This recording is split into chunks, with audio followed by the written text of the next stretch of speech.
Graça e paz a todos e a todas.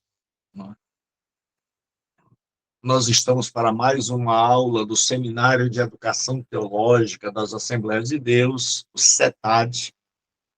Eu sou o professor Gilberto Rebouças. Nós estamos estudando escatologia literária, né? Os livros de Daniel e Apocalipse. Hoje estaremos dando continuidade à nossa aula, ao estudo dessa tão importante disciplina, que é a escatologia literária. Então, vamos para o início da nossa aula.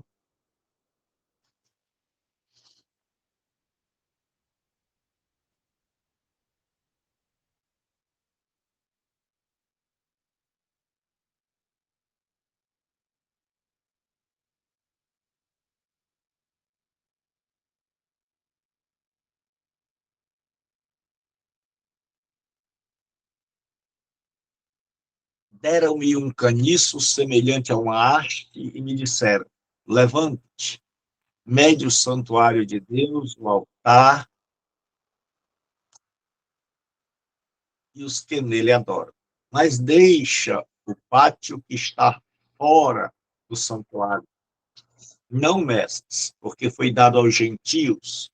Eles pisarão a cidade santa durante 42 meses. Senhor nosso Deus e Pai, mais uma vez nos colocamos diante da tua face. Pedimos que nos ajude, pedimos que nos abençoe, pedimos que fale aos nossos corações. Pedimos, ó Deus, que estenda as tuas mãos para nos abençoar. Pedimos que nos ajude.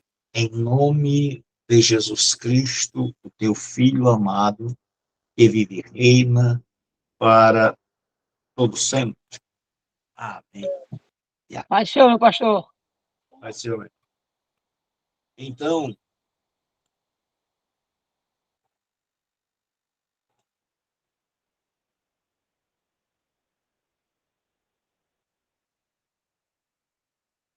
nós estamos estudando o livro do Apocalipse. E eu fiz aqui alguns slides para que a gente tenha uma noção de como João vê isso. Então, nós vimos que nós estamos estudando o Apocalipse. Está dando para ouvir direito aí, pessoal?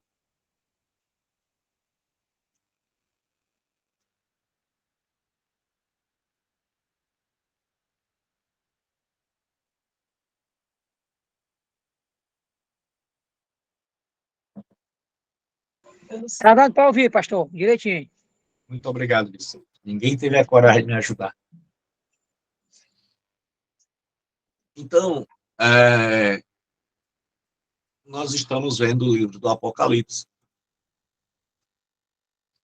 Nós vimos que esse livro tem várias maneiras de ser interpretados e a gente escolhe uma maneira.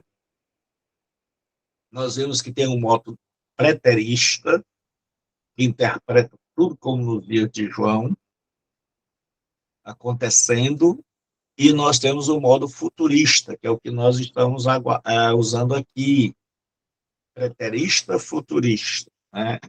O que a teologia chama de já é, ou agora, e ainda não.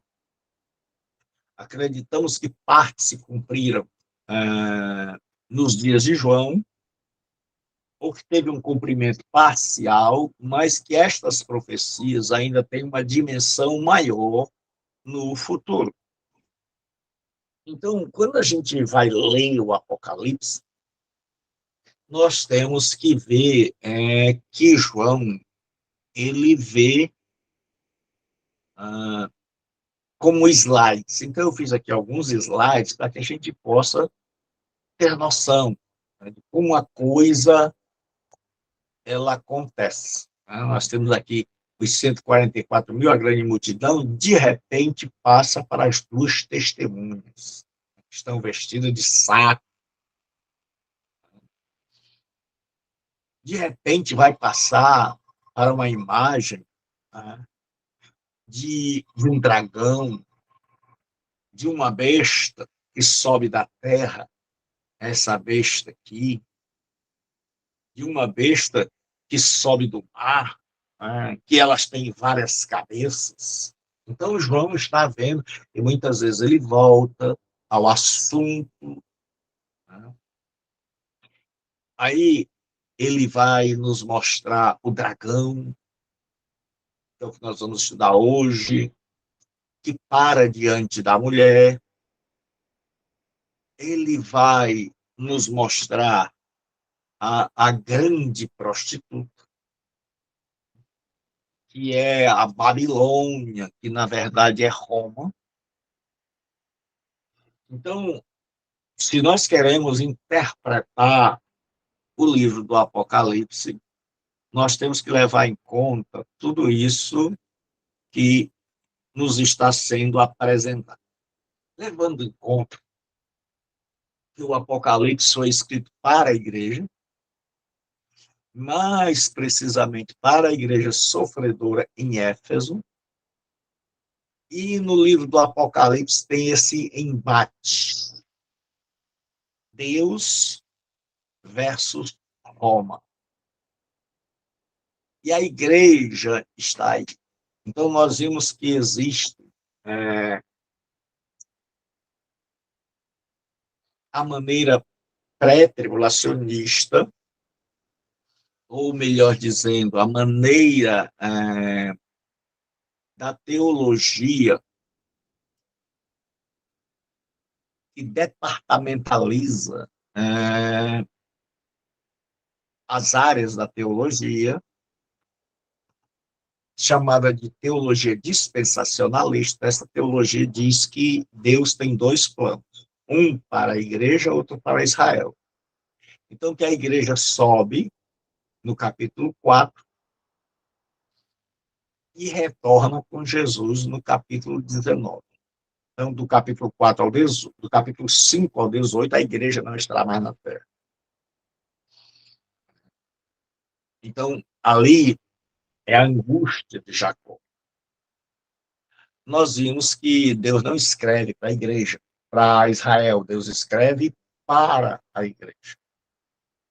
Então, é desse pressuposto que nós temos que partir de quem são os destinatários. Os destinatários do Apocalipse são as 7 igrejas, a igreja como um todo. E nós estamos estudando, né, na perspectiva do Jaé, que parte destas profecias já se cumpriram em uma dimensão menor, que é o que a gente chama de Jaé, ou agora, e que estas profecias não se encerram nos tempos de João, mas que ainda tem o ainda não, um cumprimento mais amplo, mais extenso. Então, o que nós vimos até agora? Nós vimos até agora Jesus que se apresenta a João, ressurreto, glorificado. Nós vimos Jesus escrevendo a igreja. Então, nós temos ali o Império Romano perseguindo a igreja, na pessoa de Domiciano, o imperador. E a igreja, ela está sofrendo, sendo martirizada, diante de um dilema da exigência da adoração ao imperador. Então, Jesus manda uma carta para 7 igrejas, uma para cada uma, espécie de circular, e estas igrejas são as destinatárias. E aí nós vemos capítulo 5 e 6, Deus, no capítulo 4, 4 e 5, capítulo 4, Deus é adorar seu Criador. Nós vemos João vendo as coisas da perspectiva divina, e nós vimos no capítulo 5 como redentor. Aí nós vimos que no capítulo 6, Deus inicia o julgamento contra os ímpios. E aí começam os 7 selos. Estes 7 selos, o 7º selo vai se transformar em 7 trombetas. A 7ª trombeta vai se transformar nas 7 taças da ira. E aí nós temos, tá, a ira de Deus sendo derramada e completada. Então, a justiça, que a gente chama de justiça retributiva, conhecida no Antigo Testamento como lei de talião, olho por olho, dente por dente. Então, nós vimos isso vai até capítulo 18, e aí no capítulo 19, Jesus vem para as bodas, para estar com a sua noiva, com a sua igreja. E assim como nós temos 2 capítulos para falar da igreja do Jair, da igreja terrena, da igreja com suas limitações, nós vamos ter também 2 capítulos, 21 e 22, para falar da igreja, a Nova Jerusalém. A igreja que vai estar com o Senhor. A igreja em seu estado último, em seu estado perfeito. E nesse Apocalipse, é preciso que a gente entenda que as imagens positivas do bem, elas representam, geralmente elas estão em duas, são duas testemunhas, e aí as do mal, 2 bestas. Geralmente a gente vai ver 2 multidões, 144.000. Nós vamos ver uma grande multidão. Então, nós vamos ver nos interlúdios, né, essa questão de 2. Isso por quê? Porque no Apocalipse nós temos a igreja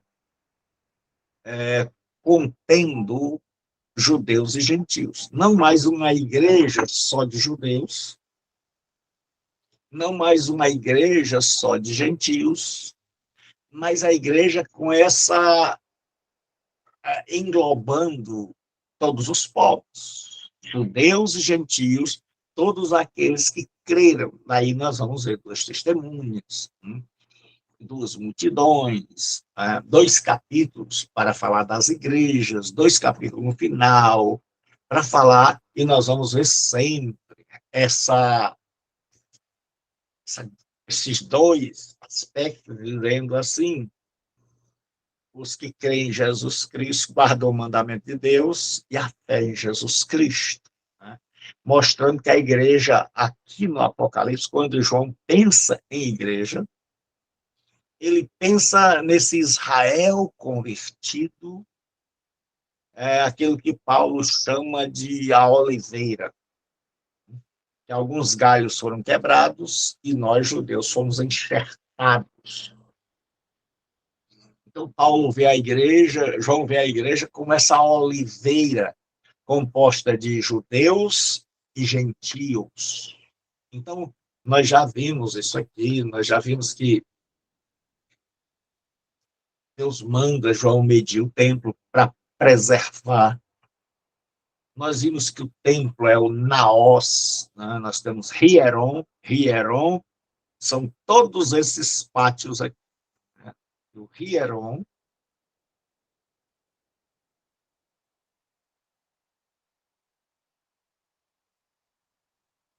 são todos esses pátios aqui, Mas quando se fala do Naós, está se falando apenas isso aqui. Ele diz que esse lado de fora vai ser pisado. Então, nós já vimos isso aqui, estamos só recapitulando, que essa parte era uma parte do judeu exclusiva, mas que no Apocalipse a coisa se inverte. O judeu vai ser colocado do lado de fora, como gentio, antigamente, e a igreja vai ser colocada do lado de dentro. Então, a igreja vai ser preservada. Aí nós já vimos também que existem as interpretações tradicionais e a interpretação que é seguida por muitos pentecostais, que é a interpretação dispensacionalista.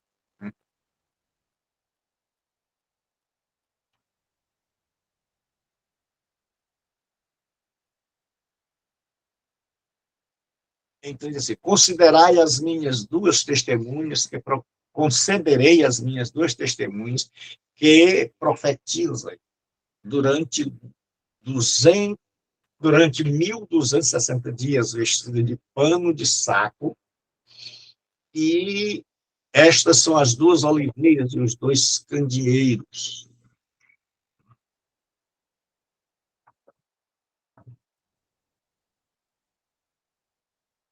Então, essas duas testemunhas vão profetizar em Jerusalém.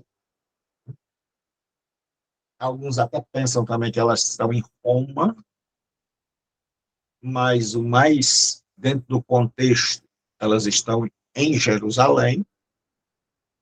E diz assim que durante 3 anos e meio nós já vimos que essa história de um tempo, dois tempos, ela vem de longe, ela vem lá do período dos Macabeus, onde Antíoco Epifânio tentou erradicar a cultura e a religião hebraica, e durante 3 anos e 6 meses, ou um tempo, 2 tempos e metade de um tempo, houve um sofrimento enorme, onde circuncidar uma criança era sinal de morte, onde ele matou uma porca, sacrificou uma porca no templo, colocou um altar de Zeus, colocou prostitutas cultuais dentro do templo. E aí, só depois de 3 anos e meio de muito sofrimento, que apareceram os macabeus, né? E os macabeus lideraram a resistência e venceram, e aí eles purificaram o templo, e até hoje é celebrado a festa do Hanukkah, onde Jesus celebra essa festa. Então, nós vemos aqui também, quando ele diz assim, duas oliveiras, ele está falando lá de Zacarias, que viu Josué, o sacerdote, e o governador Zorobabel, que estão diante do Senhor de toda a terra. E essas testemunhas estão vestidas de saco. Né? Saco, roupa, era uma roupa preta, uma roupa que simbolizava o luto. Então, essas testemunhas estão pregando. Então, nós já vimos a questão da identidade da testemunha, e não deu tempo na outra aula de dizer aqui, nós vimos que no futuro, ainda não, essas testemunhas podem ser dois servos de Deus, à semelhança do ministério de Moisés e Elias,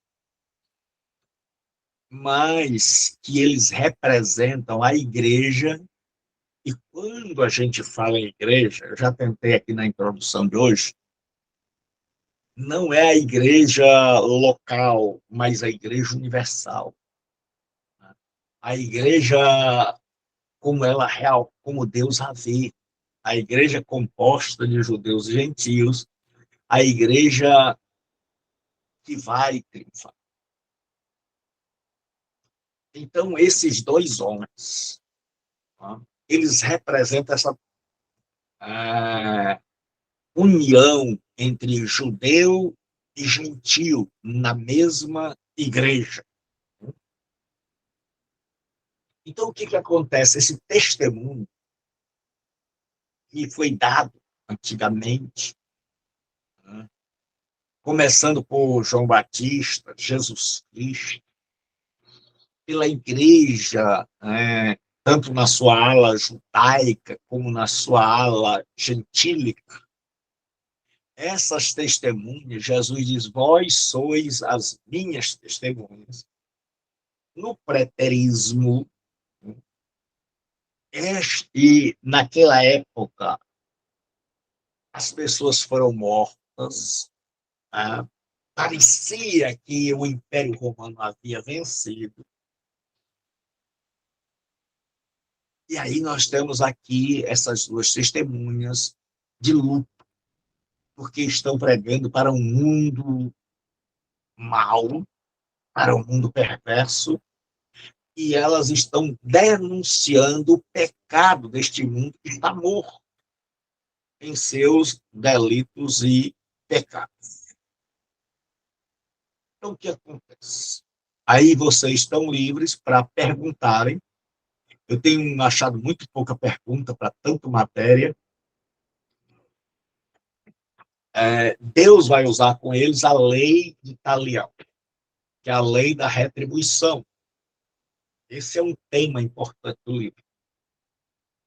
Deus, em primeiro lugar, vai dar a Roma o que Roma sempre deu ao mundo. No futuro, Deus irá dar ao anticristo aquilo que o anticristo estará dando ao mundo. Então, o texto diz assim, se alguém lhes quiser causar dano, as duas testemunhas, da sua boca sairá fogo que devora os seus inimigos. Pois se alguém quiser lhe causar dano, certamente será morto. Aqui é aquela história de Elias, que Acabe mandou prendê-lo, e ele orou, e o fogo do céu veio. E eles têm poder para fechar o céu, para que não chova durante os dias da sua profecia. Outra referência ao ministério de Elias, onde ele ora para Deus não deixar vir a chuva, e depois ora. E diz assim, e tem poder sobre as águas. Aí aqui nós temos Moisés ferindo as águas para convertê-las em sangue, e também para ferir a terra com todo tipo de praga, quantas vezes quiser. Ou seja, assim como Moisés e Elias foram vocacionados e enviados por Deus como seus legítimos representantes, estas duas testemunhas /igreja são os representantes de Deus na terra, como esses dois profetas serão os representantes de Deus no futuro, diante do anticristo. Assim como Moisés enfrentou o faraó e Elias enfrentou Jezabel e Acabe, assim a igreja enfrentou o Império Romano. E, no futuro, enfrentará o anticristo. Mas a Bíblia Sagrada diz o seguinte, que aqui, o que as pessoas intentarem contra esse povo, sofrerão. Quem desejar fazer mal, receberá o mal. Assim como as pessoas, quando foram tentar prender Elias, foram mortos. Então, enquanto Elias e Moisés estava em seus ministérios, eles eram intocáveis. Então, quando esse povo não terminar seu ministério, eles são intocáveis. Aí acontece agora que eles terminam seu ministério. Aí, pessoal, alguma pergunta?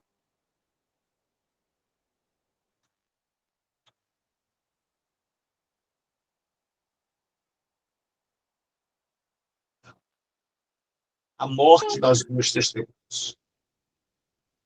Quando concluírem seu testemunho, a besta que surge do abismo, é a palavra abismo, que é aquela mesma de onde saíram os gafanhotos. João tem em mente, em primeiro lugar, o imperador, o Império Romano, na figura do imperador, como alguém que está perseguindo os cristãos, e que esse alguém veio do inferno. E aí agora vai se introduzir um personagem que vai estar na Bíblia toda. Na Bíblia toda, no Apocalipse, daqui em diante, que é a besta, a fera. E diz assim: a besta que surge do abismo os atacará, vencerá e matará. Seus corpos ficarão estendidos na praça da cidade. Então diz que a besta vai se levantar contra essas testemunhas e vai matá-las. No passado, lembre-se, nós estamos estudando Jaé e o ainda não. No Jaé pretérito, passado, a besta que se levanta é o Império Romano. A igreja está testemunhando, a igreja é a testemunha do Evangelho, e o Império Romano se levanta e começa a matar os cristãos. E o número de mártires é enorme, é grande. E aí ele diz assim, porque nos dias de João parecia, abre aspas, parecia que Roma estava destruindo a igreja. Os crentes estão sendo mortos, perseguidos, seus bens confiscados. Aparentemente, Deus não está intervindo. O povo está sofrendo. Roma parece cada dia ficar mais forte. O imperador se denomina Senhor e Deus. Os cristãos estão sendo obrigados a irem para adorar. Eu já disse, William Barclay, ele diz o seguinte, que uma vez por ano a pessoa tinha que ir lá para renovar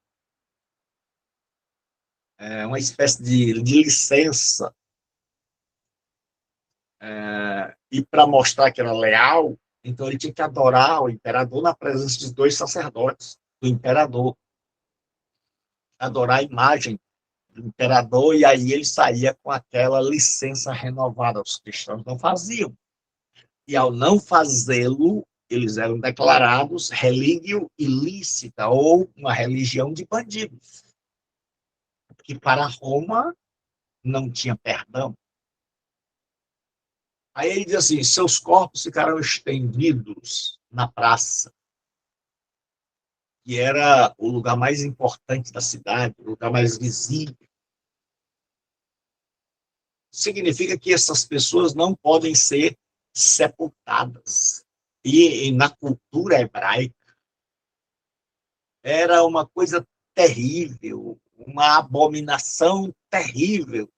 Alguém morrer e ficar insepulto, ficar sem uma sepultura digna, sem todo aquele procedimento de procedimento fúnebre. Então, o que acontece? Vai se nos dar uma dica. Se João tivesse dado essas dicas assim, acho que o Apocalipse seria muito melhor entendido por nós. Ele diz assim, que essa cidade, né, espiritualmente se chama Sodoma e Egito. E os profetas já tinham chamado Israel de Sodoma e Egito. E principalmente a capital, quando Isaías diz, vós príncipes de Sodoma. Então, ele está fazendo uma referência à cidade de Jerusalém. Como Roma também era o centro do mundo, e principal lugar de martírio dos cristãos, alguns estudiosos pensam que essa cidade também pode ser Roma. Mas o contexto fala mais da cidade de Jerusalém. Aí ele diz assim, onde também o seu Senhor foi crucificado. Então, duas coisas nos é dita nesse texto.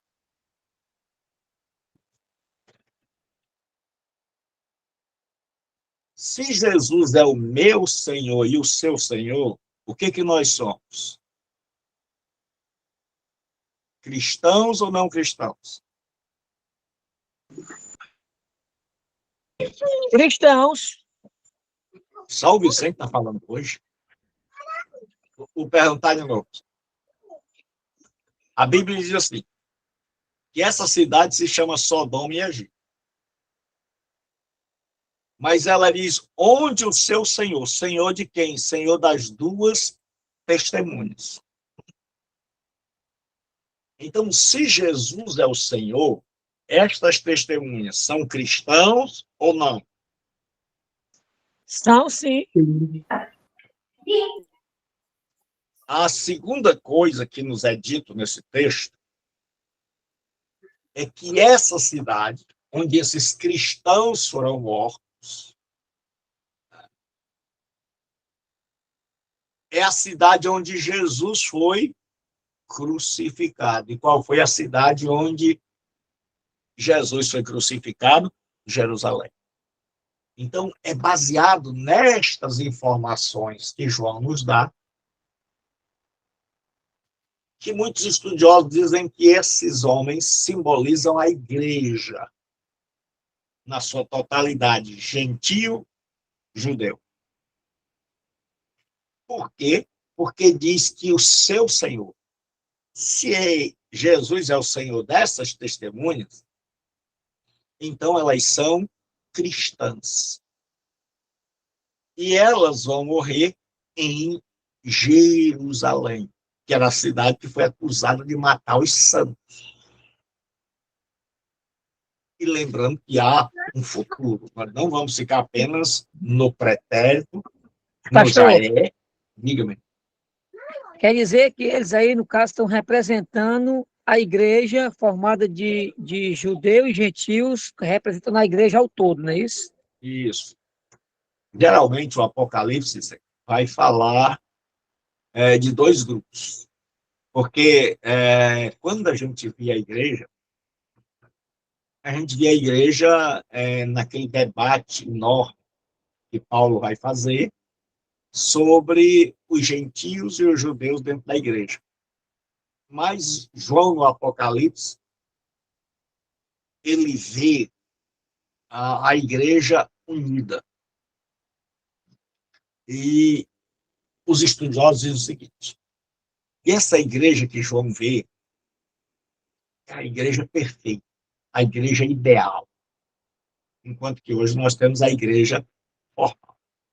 É bem possível que, devido à perseguição, os cristãos não tenham visto outra saída senão a união, senão esquecerem as diferenças doutrinárias e se unirem debaixo do mesmo guarda-chuva. Deu para entender? Sim. Então, diz assim, Ô, Gilberto, opa, pronto, pode falar, Fabiano. só uma pergunta.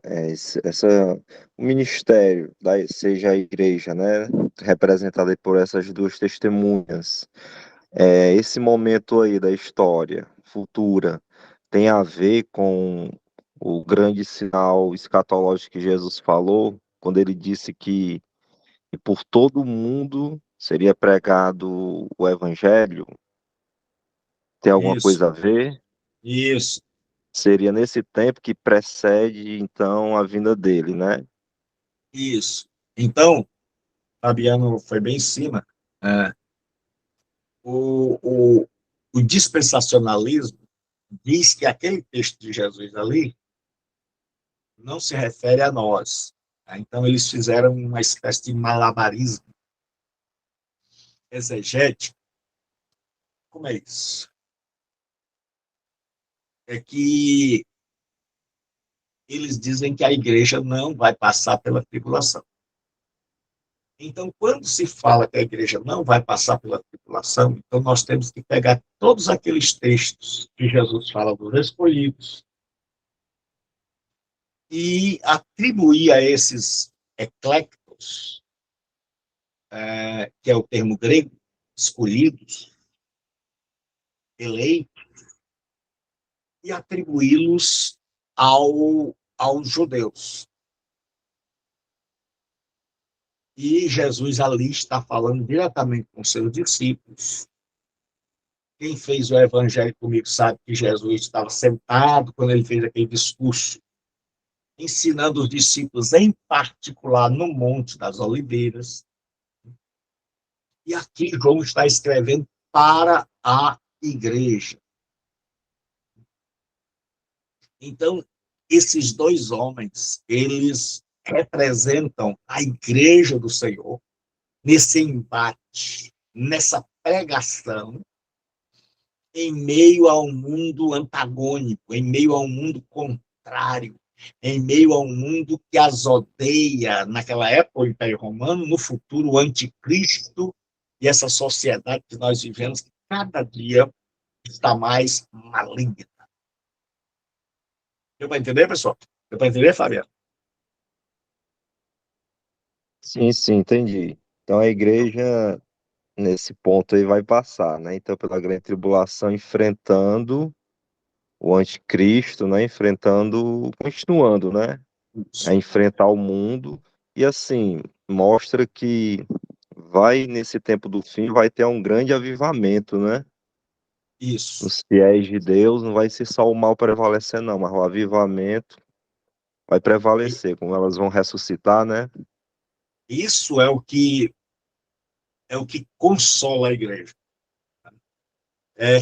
O livro do Apocalipse é um livro para a gente que está sofrendo, e é um livro de consolo, onde é, a besta, no Antigo Testamento, no Novo Testamento, o imperador e o império, eles não conseguem tirar da fé os cristãos.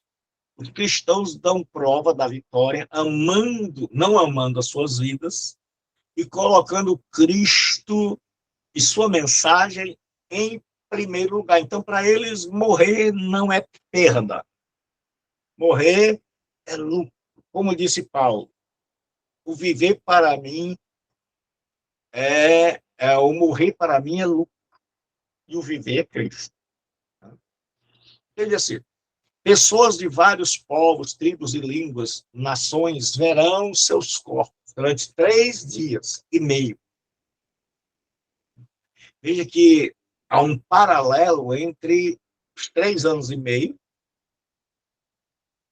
e os 3 dias e meio. Tá? O que João quer dizer e qual é a mensagem de Jesus? É a mesma mensagem do apóstolo Paulo.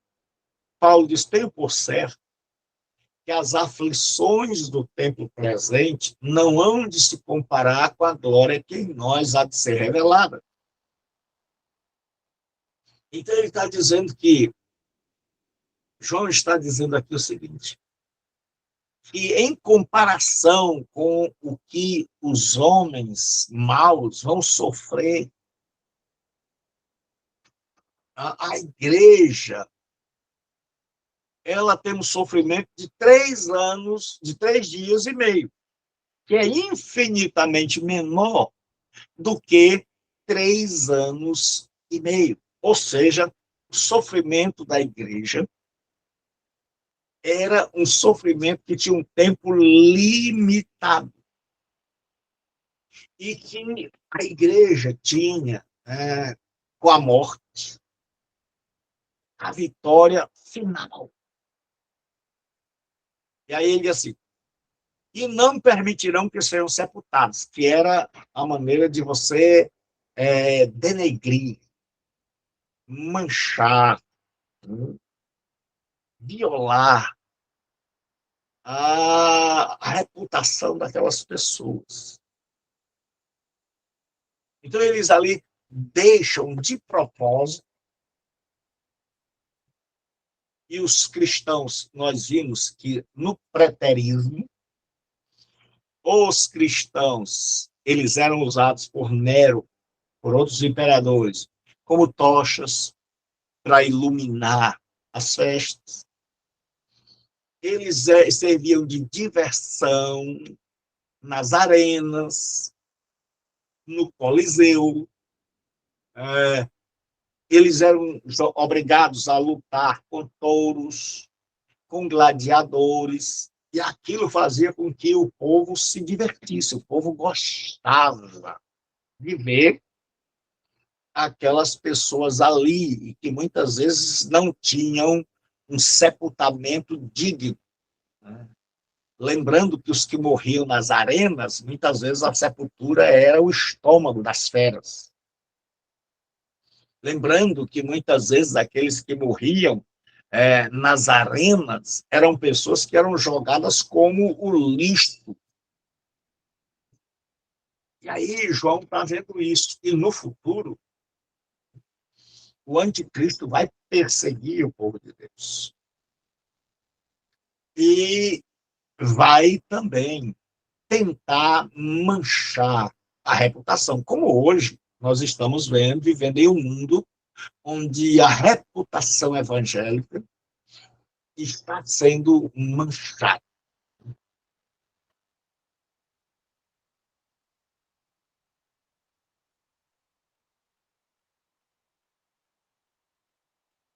Vamos continuar.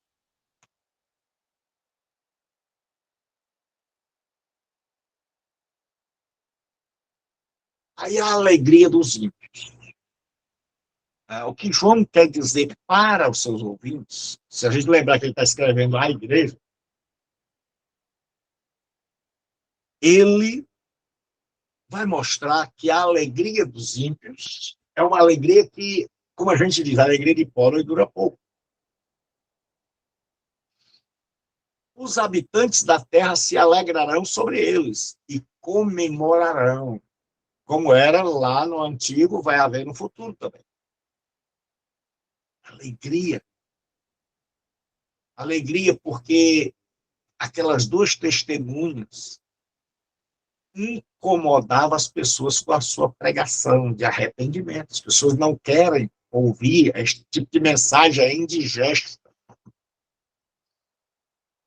E enviarão presentes uns aos outros, pois aqueles dois profetas atormentavam. Aí olha o que o Lenski diz aqui. As palavras de Lenski em relação a seus inimigos, a esses inimigos de Deus, alegrando-se com a morte dos dois profetas, provam especiais cogitações. O mundo perverso não pode esquecê-los e simplesmente continua em sua obstinação. Então, ele diz o seguinte, olha, esse povo que matou as testemunhas, ao invés de se arrepender, não esquece do que fizeram e perseveram em seu coração endurecido, obstinado, sem voltar atrás. Aí, a alegria, quando eles pensam que ganharam, quando eles pensam que triunfaram, vem a história da ressurreição. Porque João quer dizer a um povo que está morrendo que a vitória que o mundo pode tocar, como Jesus disse, não temam os que podem matar o corpo e não sabem, não têm poder sobre a alma. Eu vos digo a quem deveis temer. Temei aquele que pode fazer perecer o corpo e a alma no inferno. Então, aqui João está replicando, repassando, retransmitindo a mensagem do Cristo. Dizendo para eles, olha, pessoal, se vocês morrerem fiéis, Jesus disse ser fiel até a morte. Até se preciso morrer for para manter a fidelidade, morra. E aí ele diz, depois dos 3 dias e meio, ou seja, de um período de tempo curto, um espírito de vida vindo de Deus entrou neles e eles ficaram de pé. Isso é a ressurreição. João está dizendo que a batalha não é decidida na morte. A batalha é decidida na ressurreição. João diz, eles podem matar os crentes, mas não pode, a morte não pode segurá-los. A vitória vai estar na ressurreição. É como se João estivesse dizendo, pessoal, não temam morrer. Não temam a perseguição tanto do império como do anticristo. Não temam. Porque Deus, se nós morrermos, vamos ressuscitar. Se nós morrermos sem negar a nossa fé, não terá sido uma derrota, mas uma grande vitória. Aí ele diz assim, e os que os viram foram tomados de grande temor. Aquele povo que estava se alegrando, veja como a situação psicológica, ela muda. Aquele povo que estava celebrando, festejando, dando presentes, eles agora se enchem de temor. Aquele povo que pensou, nós já tínhamos vencido, já tínhamos ganho, estávamos livres desse povo, vencemos. Agora esse povo vê a ressurreição. Então ouviram uma forte voz do céu que ele dizia, subi vós para cá. E eles subiram ao céu em uma nuvem, e os seus inimigos os viram. Aí você lembra da nuvem lá que Jesus subiu. Após a ressurreição. Então, o que João está nos dizendo é que o Império Romano, e no futuro o anticristo pode até matar o povo de Deus. Mas a ressurreição vai garantir a morte, vai mostrar que os cristãos morreram, mas não se dobraram, mas não foram silenciados e não negaram a sua fé em Jesus Cristo. E, como consequência, eles vão ter uma vitória esmagadora, sendo ressuscitados por Deus e, à semelhança do Mestre, subindo ao céu. Né? Subindo ao céu.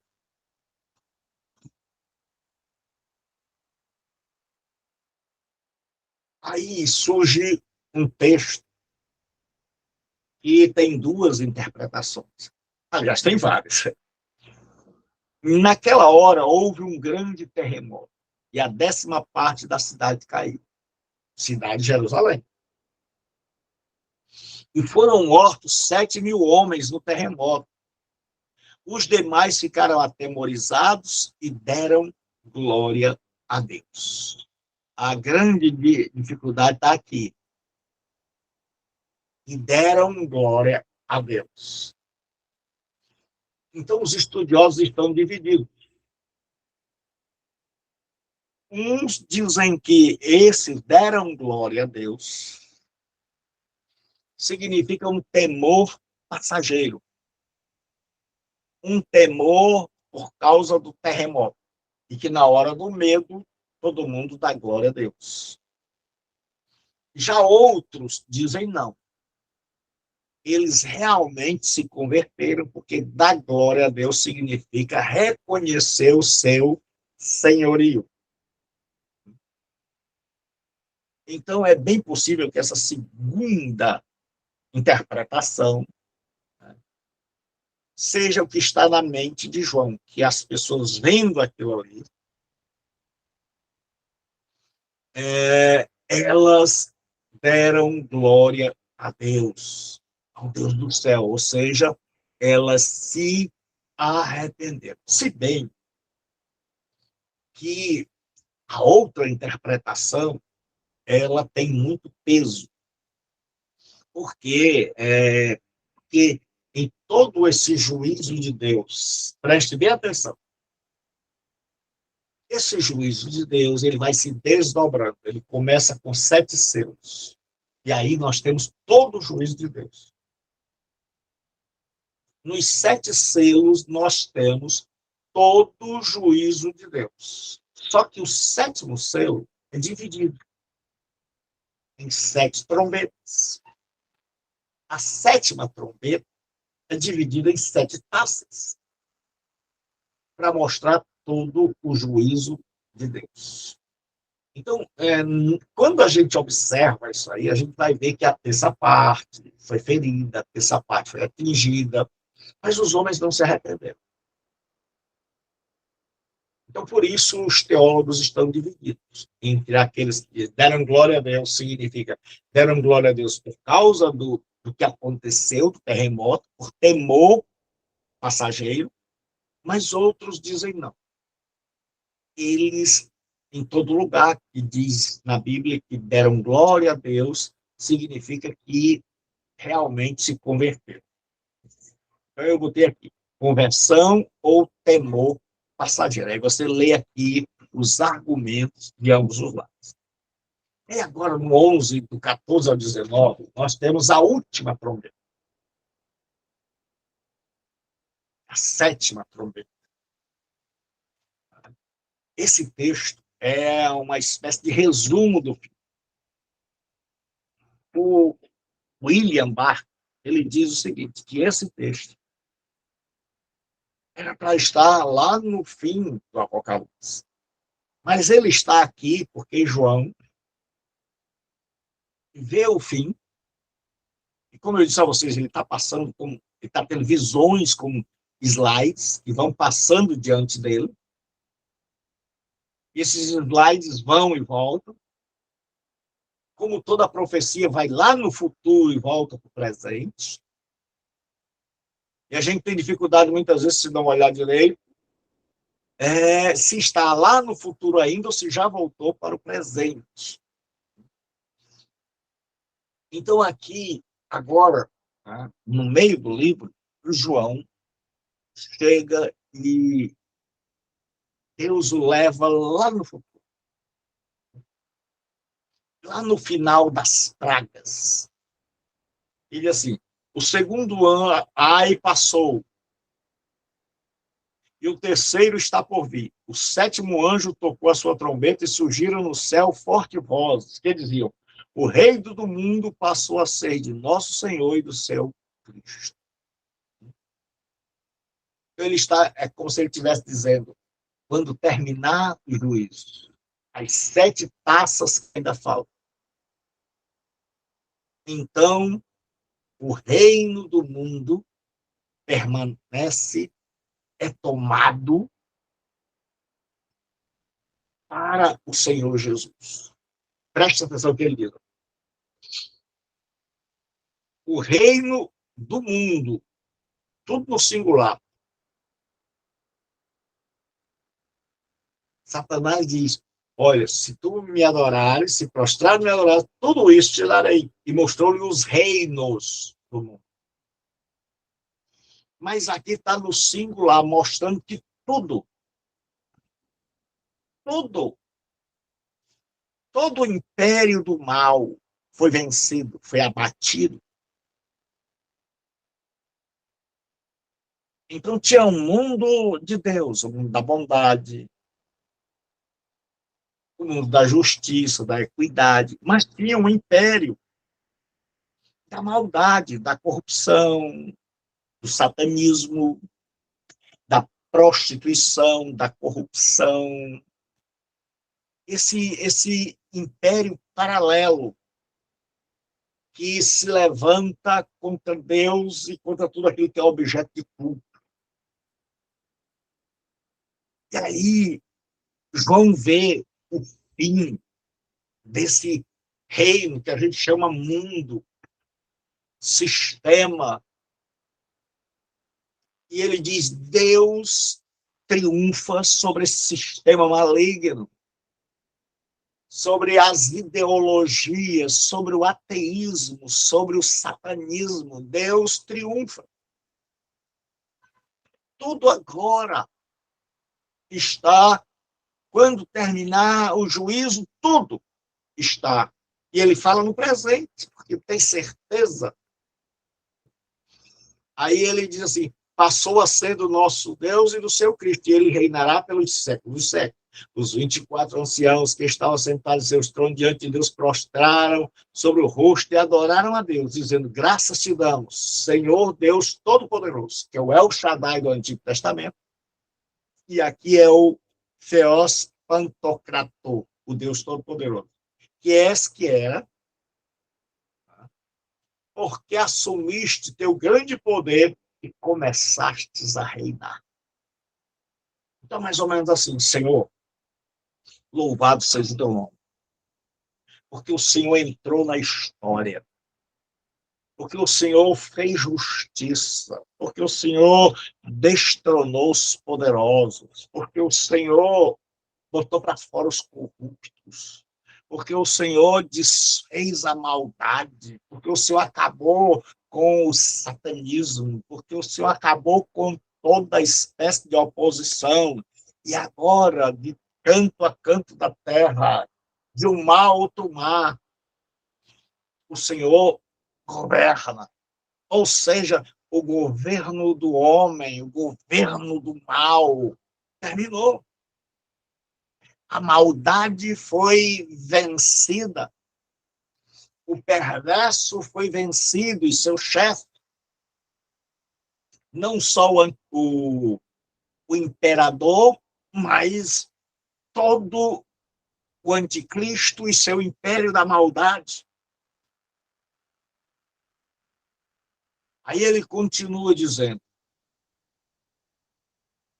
que agora, João vai lá no juízo final. Veja que ele está lá na frente. Ele chega e diz assim, ó, pessoal, acabou a maldade. Já imaginou que notícia linda? Você sabia se a paz, quem vai mandar no Brasil não é mais esses governos corruptos, juízes que têm decisões duvidosas, mídia poderosa que influencia, gente que desobedece a Deus, que zomba do sagrado. Esses vão ser esmagados. Esses vão ser vencidos.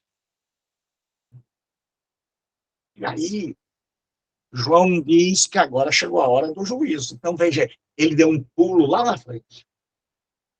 Isso aqui vai dar lugar a um interlúdio. E aí, o que acontece? Ele disse, as nações se enfureceram, então veio a tua ira e o tempo de serem julgados os mortos e de dares recompensa até os servos dos profetas, aos santos e aos que temem o teu nome, os pequenos e grandes, e destruíres os que destroem a terra. Isso é o que em teologia nós chamamos de justiça retributiva. Deus é justo e tem sua justiça remunerativa, que é aquela de galardoar, e a justiça retributiva, que é de punir. Então, ele está dizendo, as nações se enfurecem. Então veio a tua ira, o tempo de serem julgados. Os mortos. Então ele está indo já para o juízo final. Aí você vai ver o seguinte, que essa é uma das peculiaridades do Apocalipse. Essa capacidade que ele tem de ir lá na frente, como todo profeta, de ir lá na frente, ver as coisas lá no fim, como ele está vendo aqui, e depois retornar para o dia a dia, as lutas, as bestas. Então, antes dele entrar na história das duas bestas, ele faz um interlúdio, ele dá uma parada, e ele diz, olha, pessoal, o reino do mundo, no singular, agora tudo, não há mais divisão, tudo está debaixo do senhorio de Deus. E aí ele dá uma esticada e diz o seguinte, olha, pessoal, nessa esticada eu não vi só, é como se eu tivesse feito uma viagem lá no futuro, eu vi que todos os reis, o reino do mundo, o mundo inteiro estará subjugado. E diz, não haverá mais poder nos poderosos, não haverá mais oposição, a maldade terá sido vencida, porque Deus tomou a história nas mãos. Deus disse, pessoal, o tempo dos homens acabou, o tempo de vocês acabou, agora quem manda aqui sou eu. E João agora dá uma olhada e vê, de forma antecipada, o juízo final. Como você vai ver que no capítulo 14 ele vai voltar ao tema dos 144 mil. Então aqui ele vai dar uma pincelada para animar o povo, para lá no capítulo 20 ele falar do juízo final. Então ele diz assim, as nações se enfureceram. Ele está pensando lá no Salmo de número 2, quando diz assim, Senhor, contra o teu santo, contra o teu filho, o teu ungido, se levantaram as nações e os judeus. Aí diz assim, então veio a tua ira, o tempo de serem julgados os mortos, e de dares recompensa a teus servos, os profetas, os que temem o teu nome, aos pequenos e à grande. Então chegou aqui é o que a gente chama de justiça remunerativa. Chegou a hora de galardoar. Ele está dizendo, vocês que estão morrendo, os profetas, todos aqueles que sofreram, ele está querendo dizer o seguinte, pessoal, vocês estão sofrendo. Pessoal, a coisa está difícil. O imperador está massacrando. O Império Romano é poderoso demais, como no futuro também. As pessoas estarão dizendo a respeito do anticristo. Mas ele diz, olha, lembrem dos profetas que morreram. Lembrem dos servos de Deus que morreram. Lembrem dos santos que morreram.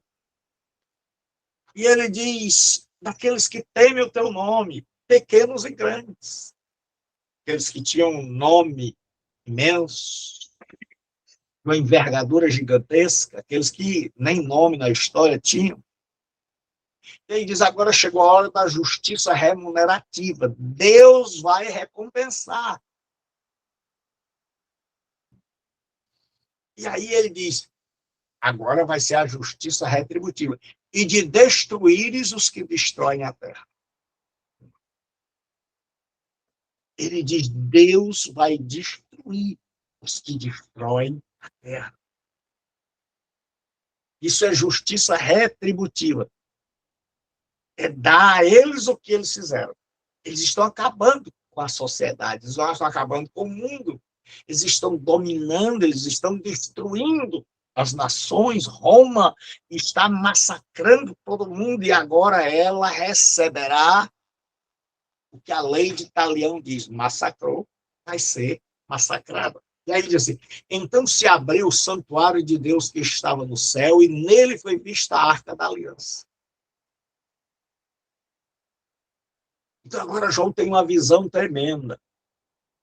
Ele vê o santuário de Deus, que é o verdadeiro, que o da terra era uma cópia. Mas o daqui ninguém podia ver a Arca da Aliança. Isso significa que ele viu que o caminho está aberto. Como lá em Hebreus diz que agora, pelo sangue de Jesus, e pelo véu, que é o seu corpo, que foi rasgado, nós podemos entrar na imediata presença de Deus e lembrar que nós estamos em aliança com Ele.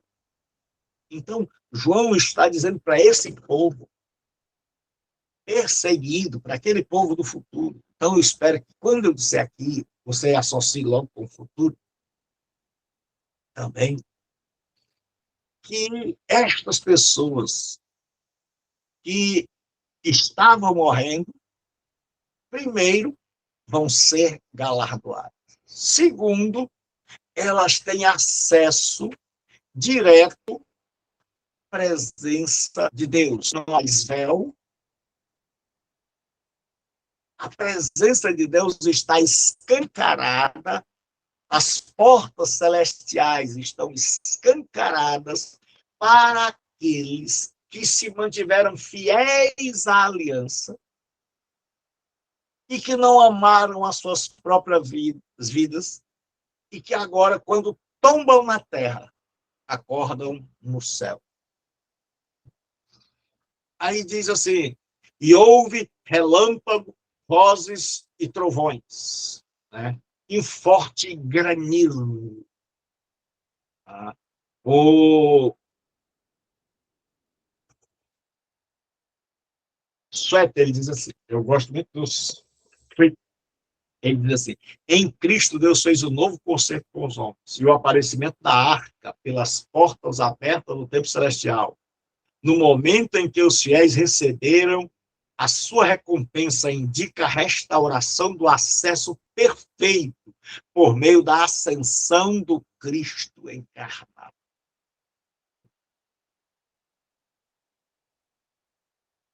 Aí agora nós vamos para o capítulo, deixa eu ver se dá tempo, capítulo 12, vamos tentar.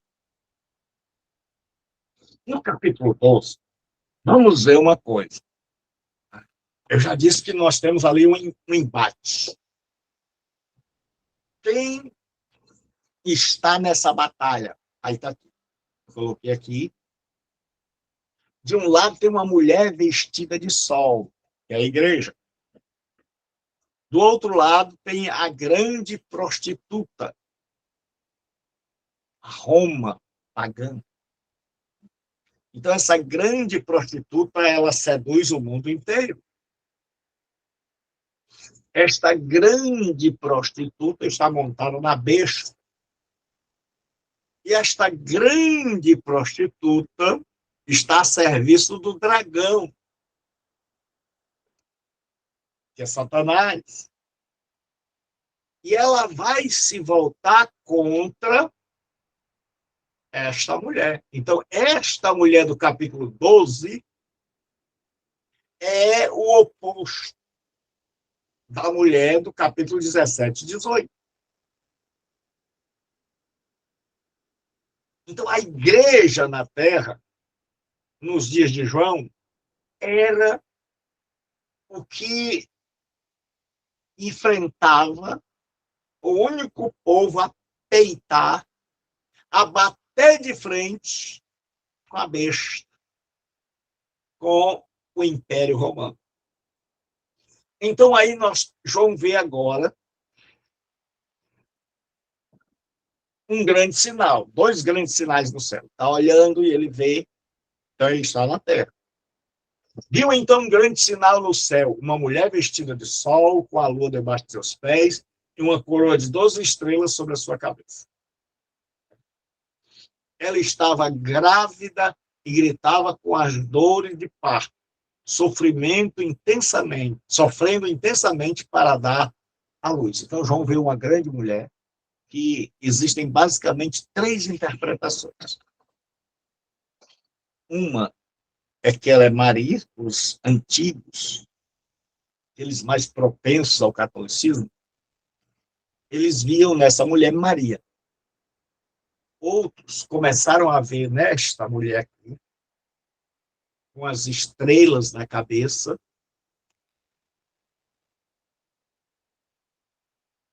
a estrela na cabeça, 12 estrelas, uma mulher que o sol resplandece nela, tendo a lua debaixo dos seus pés. Viram como Israel. Que a Bíblia diz, em vários lugares, que Israel está com dores de parto para dar à luz o Messias. Então, aqui não era uma mulher mesmo, mas a nação de Israel, segundo ele. E para os estudiosos de hoje, esta mulher, ela é a igreja, composta de judeus e gentios, assim como você vai ver lá na Nova Jerusalém, que o alicerce tinha o nome dos apóstolos. E nas portas tinha o nome dos patriarcas, das tribos de Israel. Então, isso mostra a igreja ideal, composta dos crentes que vieram do judaísmo com os crentes que vieram do paganismo e que agora, no Apocalipse, são vistos como uma única igreja. Então, existe. Os católicos interpretam que é Maria, os dispensacionalistas, como eles não podem ver a igreja na tribulação, eles interpretam que é Israel, e aqueles que são ortodoxos, que não são dispensacionalistas, eles dizem que esta mulher é a igreja, a grande rival, a única que tem coragem de enfrentar a grande prostituta. Alguma pergunta?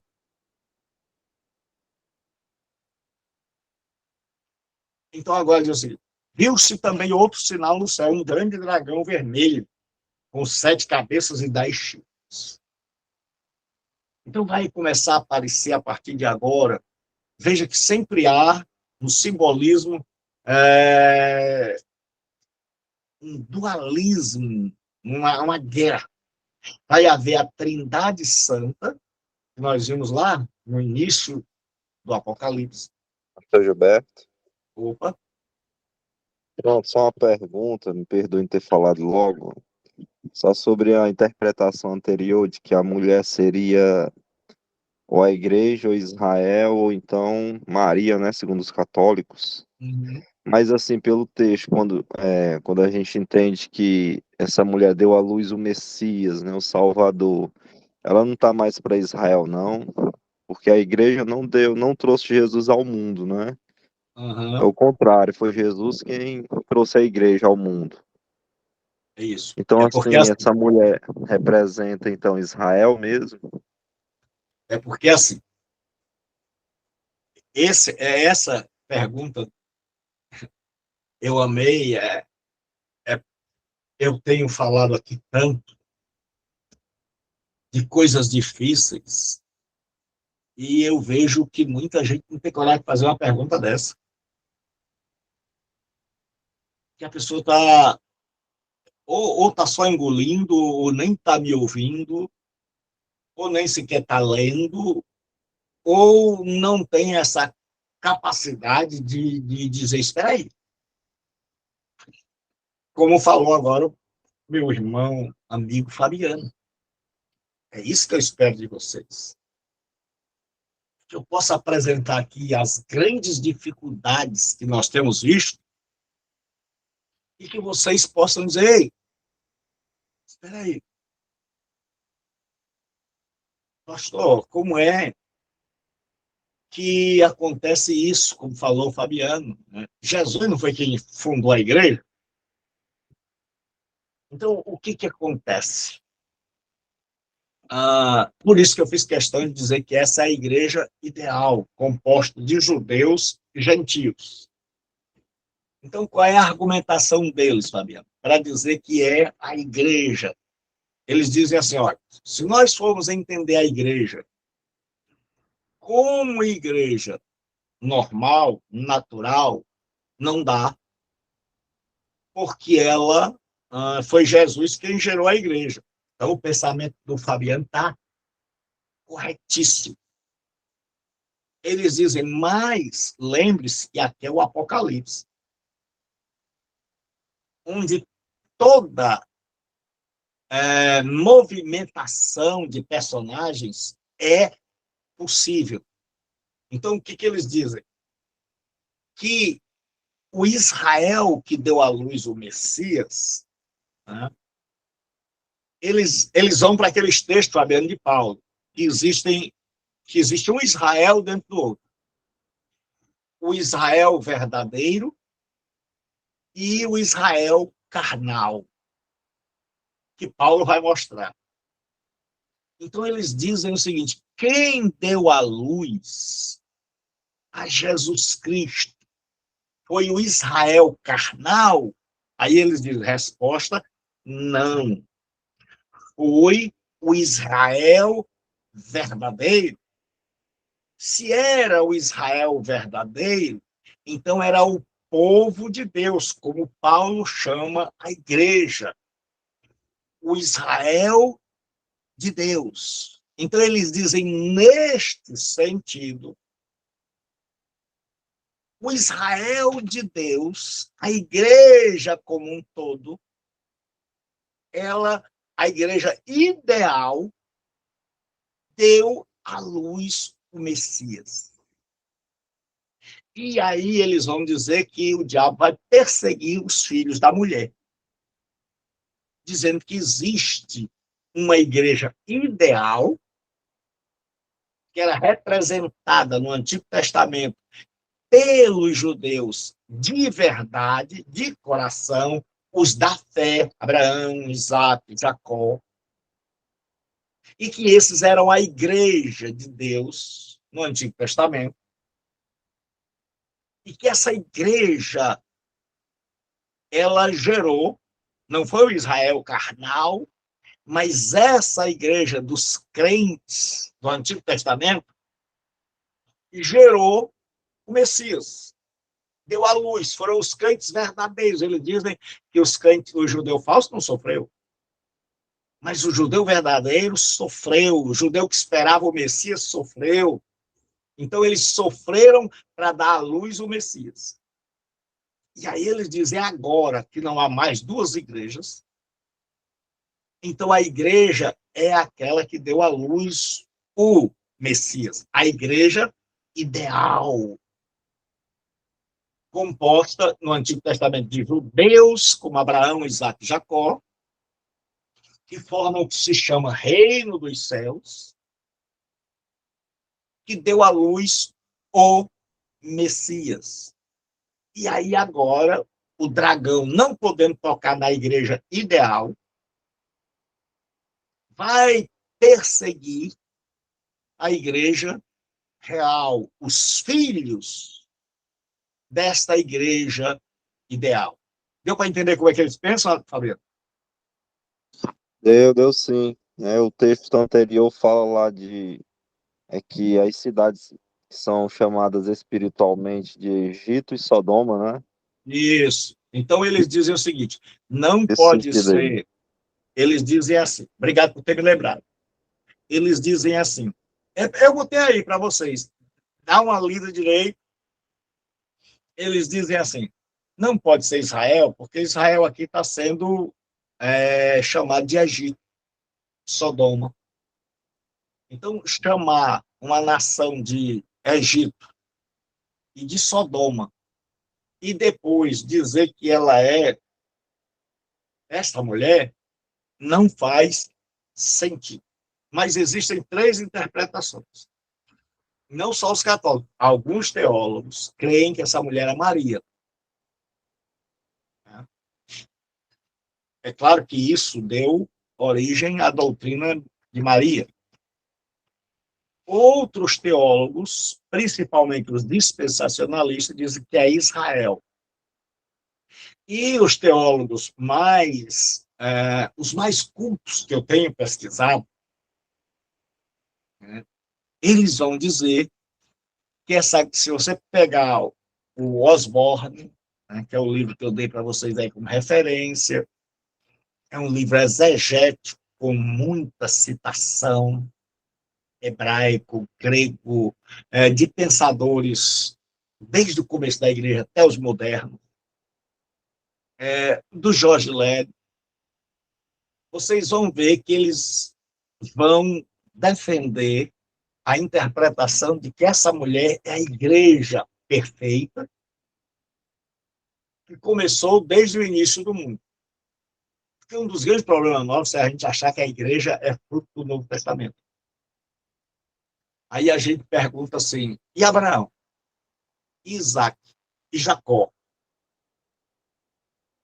Jesus disse que muitos virão do norte, do sul, sentar-se à mesa do reino, com Abraão, Isaac e Jacó. E é isso que o Apocalipse ensina, que há uma só igreja, que é o que a gente chama de teologia da continuidade. É que a igreja do Novo Testamento é a continuidade daquela igreja que já havia no Velho Testamento. Então ele diz assim, viu-se também outro sinal no céu. Ele está vendo um embate no céu. São coisas que estão acontecendo no céu de realidades terrenas. Um dragão vermelho com 7 cabeças e 10 chifres. Cabeça, liderança, chifres. Então, uma das melhores explicações que eu vi, como é que eu tenho feito? Eu tenho buscado no preterismo uma base para que eu possa ir para o futurista. Então, o William Barclay, ele diz o seguinte, que esse dragão é o diabo, e que esse dragão tinha 7 cabeças, e ele fala, e 10 chifres. Ele lembra lá de Daniel, onde fala da ponta pequena, que no Antigo Testamento era Antíoco Epifânio, no futuro é o Anticristo. Então ele diz o seguinte, ele diz uma coisa que eu achei interessante, que eu coloquei aqui para vocês. Que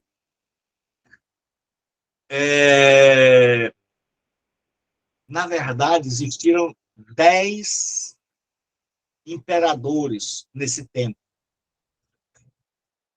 Nesse período aqui de perseguição da igreja. Que seriam os 10 chifres. Ele diz só que desses 10, 3 foram tão curtos, que João resolveu não contá-los. E aí, na verdade, aí ele diz, tinha 7 cabeças, 7 imperadores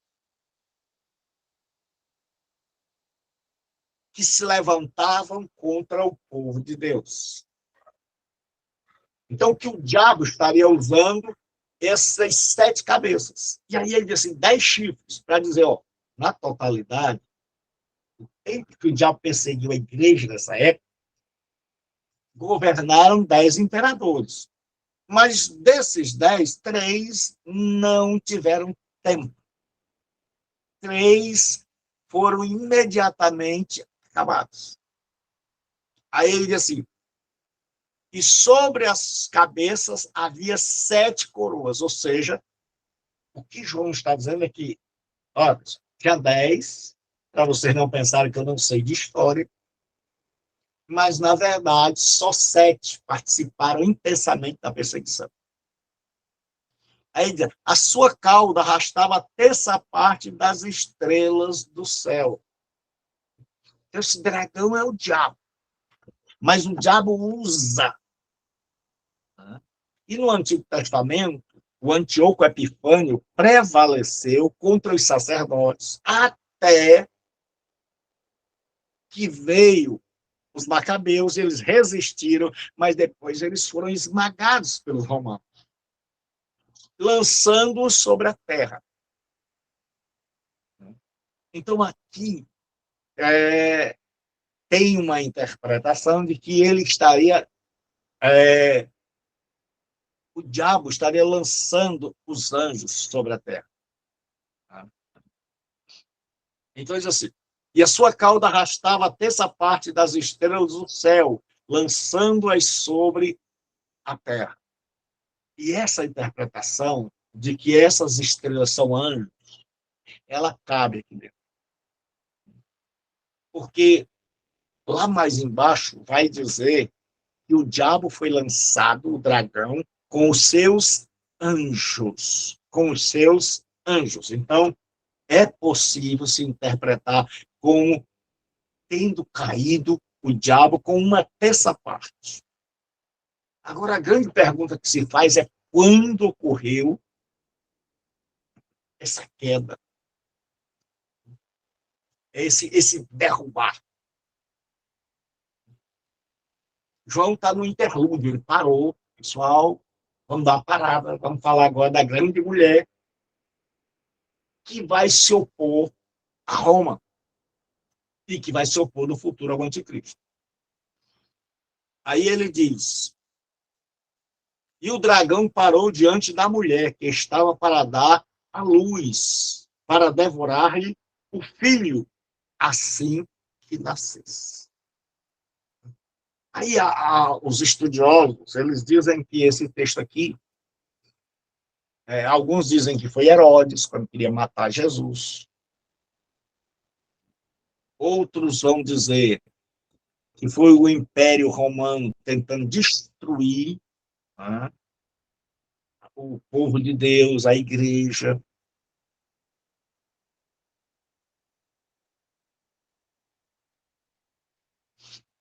Aí ele diz assim, então ela deu à luz um filho, um homem que dominará todas as nações. Claro que esse homem aqui é Jesus. Com um cetro de ferro. Salmo 2, versículo 9. Seu filho foi arrebatado para Deus e para o seu trono. Então, nesse texto, nós temos um pequeno texto todo o ministério terreno de Jesus, desde o seu nascimento até a sua ascensão. Então ele diz, olha, essa mulher deu à luz a um filho. Esse filho vai dominar todas as nações. Esse filho que nasceu foi arrebatado. Então, Jesus subiu ao céu depois da ressurreição. Então, aqui ele está dizendo, olha, em todo o seu ministério, quando foi o triunfo de Jesus? Quando foi a vitória de Jesus? Que é o que a gente vai perguntar. Quando é que esse diabo caiu? Foi lá no Gênesis? E aí ele diz, olha, foi em todo o ministério de Jesus. Foi no ministério terreno, que começa com o nascimento, passa pela morte e tem sua vitória esmagadora, que bota por terra, que vence o dragão, foi Jesus Cristo, com sua ressurreição, quando ele é levado aos céus, em sua ascensão. Então, ele diz assim, a mulher fugiu para o deserto. Aí muitos interpretam aqui como a fuga para o Egito, a fuga dos cristãos no ano para a cidade de Pela, na Pérea, e a fuga no futuro da igreja, ou daqueles que pensam que é Israel, que Deus vai, assim como Israel durante o Holocausto, a fuga dos judeus, eles se espalharam pelas nações. Alguns teólogos acreditam que no futuro, ou Israel, ou a igreja, o deserto será as nações. E assim como Schindler, muita gente vai socorrer essa mulher. Aí diz assim, onde havia um lugar preparado por Deus, para que ali fosse alimentado durante os 1.260 dias, ou seja, um grande período, esses 1.260 dias, 3 anos e meio, um tempo, 2 tempos, metade de um tempo, é um período de intensa dor, de intensa perseguição, de intenso sofrimento, mais um período curto. Como diz Paulo, Deus não deixará que sejamos tentados além. Aí ele disse, viu uma batalha no céu. Então, a gente conclui que essa batalha ocorreu quando Jesus venceu e Miguel jogou do céu o diabo depois da ressurreição de Cristo. Então, houve guerra no céu. Miguel e seus anjos batalhavam contra o dragão. E o dragão e os seus anjos reagiam. Mas estes não prevaleceram. Então, o diabo perdeu a batalha. Mas perdeu onde? Na cruz. Com a ressurreição de Cristo. É mais ou menos como Moisés, Arão e Ur estão orando. E Josué está lá embaixo, na batalha. A vitória não se dá por Josué, a vitória se dá por Moisés, Arão e Ur. Quando eles levantavam a vara, Moisés vencia. O povo de Israel vencia quando eles baixavam. Então, aqui do mesmo jeito. Miguel vence a batalha, Miguel expulsa o diabo não tem forças para resistir, porque já fora derrotado por Jesus em sua vida, paixão, morte e principalmente em sua ressurreição. E diz, e foi expulso o grande dragão. Aí João dá umas... Né? Se João tivesse dado para nós tudo isso aqui, aí ficava mais fácil entender. A antiga serpente, chamada Diabo e Satanás, que engana todo mundo. Diz, ele perdeu. Ele e seus anjos foram lançados à terra. Por isso que eu disse que aquela interpretação de que ele levou uma terça parte dos anjos, porque aqui diz, lá diz que foram estrelas. Estrelas no Antigo Testamento são referentes a anjos. Mas aqui diz ele e seus anjos. O dragão e os seus anjos. Então, o que acontece? Diz o seguinte. Então ouvi uma forte voz no céu que dizia, agora é chegada a salvação e o poder do nosso Deus. Quando foi chegada a salvação? Na cruz, na ressurreição. E a autoridade do seu Cristo, porque o acusador de nossos irmãos foi expulso. Até a cruz havia crime. Até a cruz havia condenação. Mas depois da cruz, nenhuma condenação há para os que estão em Cristo Jesus. E ele os acusava dia e noite, ou seja, sem parar diante do nosso Deus. Aí diz, eles o venceram. Como é que aqueles crentes venceram? Como é que nós vencemos? Pelo sangue do Cordeiro. Então, o diabo caiu. Ele não vai cair no futuro. Ele caiu lá quando Jesus morreu na cruz e ressuscitou e nos deu a vitória pelo seu sangue e pela palavra do seu testemunho. Aquele povo tinha tanta certeza de que foi perdoado, de que estava a salvo, que não negaram o testemunho de que Jesus é o Senhor e não César. E diz assim, e mesmo diante da morte, sabendo que podiam morrer, por essa fé, sabendo que eles podiam morrer por essa declaração, não amaram a própria vida. Então, nós vamos ficar por aqui. Então, é o triunfo da igreja. João vê o triunfo do povo de Deus, que não amaram a própria vida.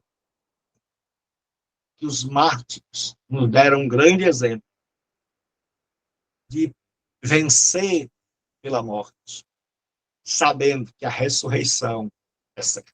Alguma pergunta? Gilberto, Diga-me. eu lembrei de quando os discípulos chegam do evangelismo, de curar enfermos, expulsar demônios. Lucas 19, Jesus disse: Eu via Satanás cair do céu como um raio. Eis que vos Isso. dou poder para pisar serpentes e escorpiões, toda a força do maligno, nada vos causará dano algum. É exatamente Isso. esse que está dizendo esse Na texto, né? cruz. Na cruz acontece isso. Né? E com a vitória da cruz, o diabo, não é que ele morasse ainda no céu, mas Jó nos diz que ele tinha acesso à acusação. Por que ele tinha acesso à acusação? Porque havia culpa. Então ele ainda podia nos acusar. Mas agora, uma vez que a culpa foi removida, ele agora não pode mais nos acusar. É por isso que Paulo diz: quem tentará acusação contra os escolhidos de Deus? Então, o grande dragão, a serpente, caiu. E nós vencemos pelo sangue de Jesus. E aqueles cristãos deram testemunho dessa vitória, não amando a sua própria vida.